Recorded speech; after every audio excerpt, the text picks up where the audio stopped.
A lot of people suggested I go towards the recording side of things, and I think that's something that I will definitely pursue. I'm going to start today by just giving away a little bit of information on how I would set up a vocal track if you're recording a podcast or if you're recording your vocals in a song or whatever it is. So yeah, I'm going to dive into the DAW and I'm going to show you exactly what I would do to a piece of audio to enhance it, to make it sound really clear.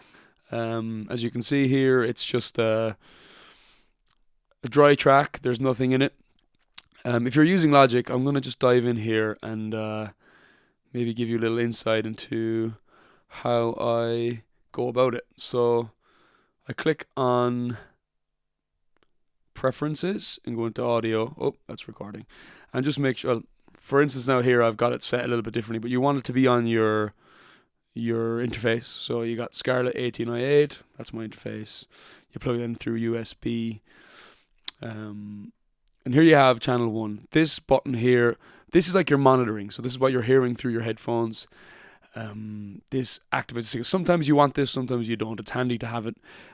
This enables recording. And then to initiate your recording, you literally just press this record button.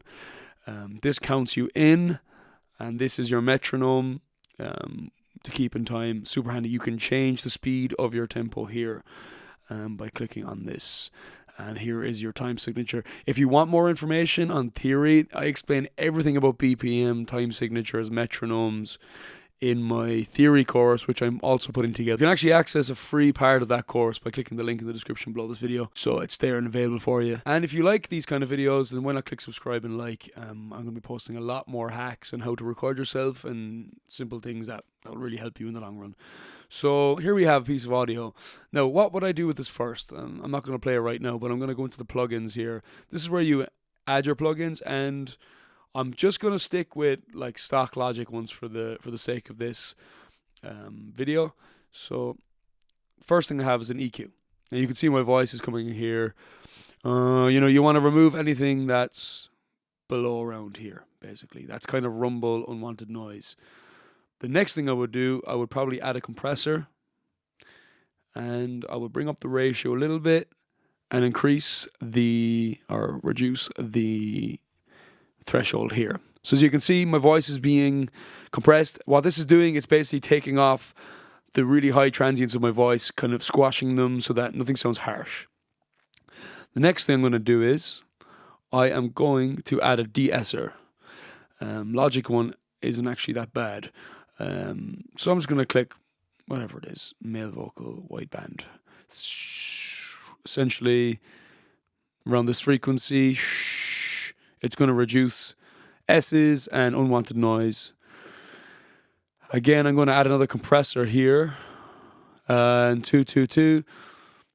I actually am not using headphones for this. I'm kind of winging this by ear, but I kind of know what my voice sounds like. So I'm going to take out a little bit of this kind of honkiness. I'm going to add another de-esser. I'm going to use the preset split band, and I'm going to reduce it a little bit more. Okay, so there's another one. I'm actually just going to listen back to what we have so far and what I've done, sort of just to. Okay, I got my headphones. Poll yesterday on what sort of course I should start. A lot of people suggested I go towards. Okay, so let's just have a listen without these plugins. The recording side of things, and I think that's something that I will definitely pursue. I'm going to start today by just giving away a little bit of so as you can see, the EQ just takes out a little bit of the low end, the compressor makes it a bit louder. Information on how I would set up. So then the de-esser is getting rid of that sibilance on the top, and again I just use the preset wideband, reduce the threshold a little bit, increase the frequency around 8,000 hertz. I had another EQ. I took out some sort of, as you hear, this is like the nasally part of my voice, just a little bit. I added another de-esser. Start.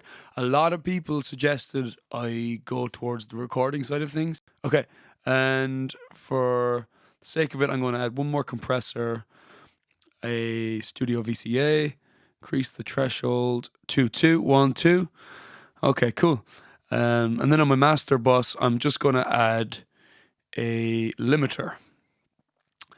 And what this does is it just brings up the signal, and I can create a cutoff so it's not going to clip on the master channel. So here we have a limiter on the master stereo out here. Set the output level to -2. So as you can see here, hey, it's never going to go above this, which is what we want.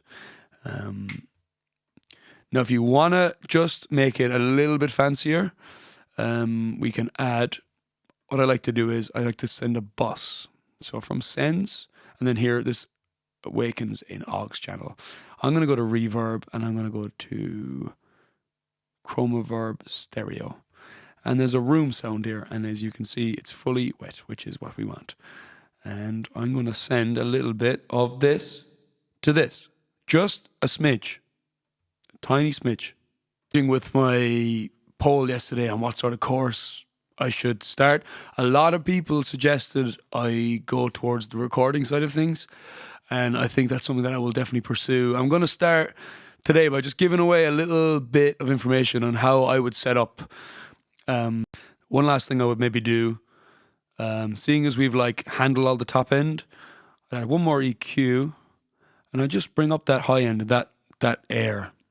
A lot of people start recording side of things, and I think that's something that I will definitely pursue. I'm going to start today by just giving away a little bit of information on how I would set up. So there you have it. So I'm actually going to include this preset in the description, but I would advise just maybe experimenting with the parameters yourself and just getting an idea of where your voice sits, because you might have more of a top edge voice. You might need to take off more of the mids. You might need to boost if your voice is more in a higher end. You might need to boost this a little bit. But yeah, I hope that gives you an idea of how to set up and record your voice in a DAW.